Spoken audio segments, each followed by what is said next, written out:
Kampala Capital City Authority, KCCA, is an organization that is tasked with the administration of Kampala City. KCCA has set upon improving service delivery in the city, and among the many sectors that need overhauling is the education sector. Kampala has over 123,000 primary school pupils. Half of these are in 400 private schools. The other half are in KCCA schools. These are just 81. This is a result of Universal Primary Education UPE, a program set up by the government to provide free education at primary level.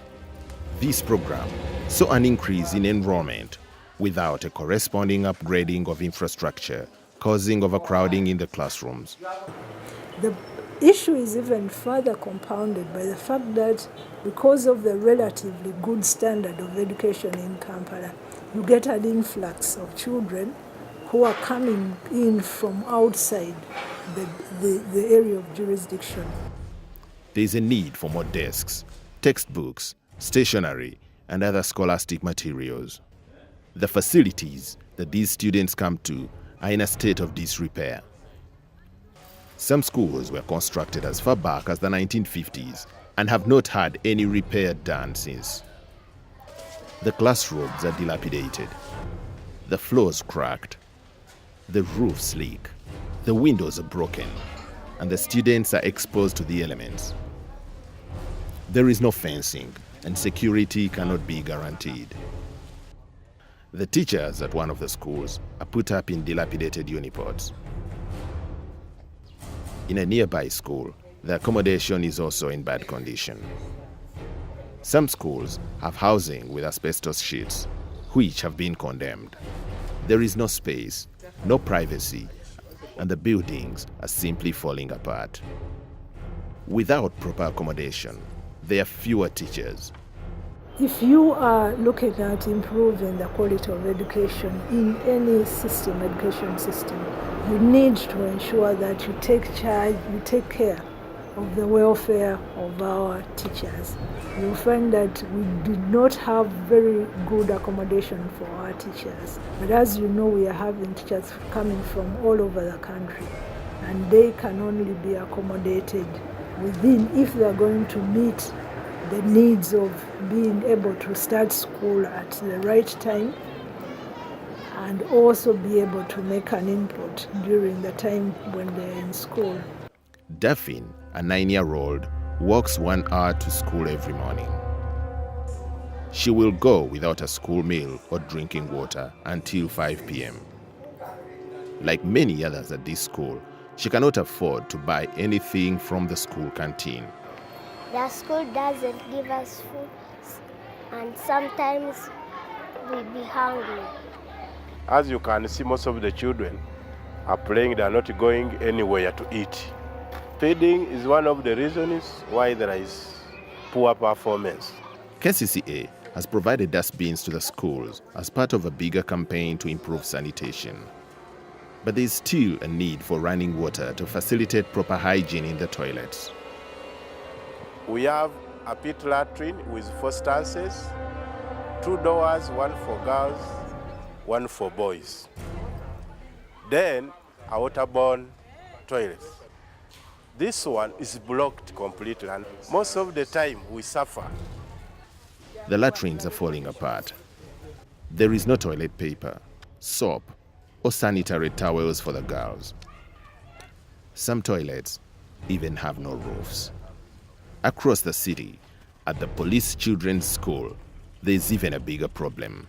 Their only source of water is a spring well, from which the children fill their drinking bottles. The water has not been tested to find if it's safe to drink. There are no clinics at the schools. No provisions are made for extracurricular activities. There are no computer labs and no sports equipment. The problems may vary from school to school. What is common, though, is that nearly all of them are based on lack of funds to either repair or expand their infrastructure. This same situation is replicated in KCCA health centers. At all the 9 facilities under KCCA, patients wait over 5 hours in long queues to see the doctor. the waiting areas are overcrowded. Some patients wait in the compounds, which are now extensions of the overcrowded waiting areas. Some are standing. There aren't enough seats, and the ones in use are also worn out. This is a delivery bed that is actually still in use. There are no stretchers or wheelchairs.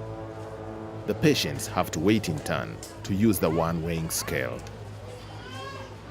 In the maternity ward, there are 2 mothers to a bed. The beds have no plastic sheets, no bed sheets, blankets, or mosquito nets. These rooms have no curtains. The beds in the inspection room are worn out. There are no screens and no partitioning. Some health centers have no delivery wards at all. Pascal has only 2 weeks left to full term, but she has no idea where she will deliver from. We expect to deliver from here, but we don't have the delivering place. We would expect the government to help us to build for us the room for delivery. There's a likelihood that these mothers end up giving birth at home, of course, which is a risk to the mother and the child. The staff on duty cram into a small office. 2 broken beds in the corridor are used as their rest area. There is broken or rusted furniture and tools everywhere. They have no scrubs or emergency kits. The drugs they dispense are only for the most basic ailments, and even then, there aren't enough of them. There are no incinerators, and medical waste is disposed of in the toilets. Paint on the walls is peeling, and when it rains, the roofs leak, bringing work to a complete halt. The electric wiring is bare and needs to be overhauled. There's no generator or solar panels for the standby supply of electricity. These centers have no ambulances. There's a need for X-ray and ultrasound machines. There are no dental facilities. For now, the staff in these hospitals struggle just to deal with simple malaria blood samples. Currently, we even have no BP machines, a simple equipment which should be in the hospital. We are just there suffering. All we had are already worn out and old. The facilities are in dire need of repair and refurbishing, but every day, more and more patients come to the health facilities and the students come to the schools. As part of the larger transformation taking place in Kampala City, KCCA is making efforts to rectify these problems.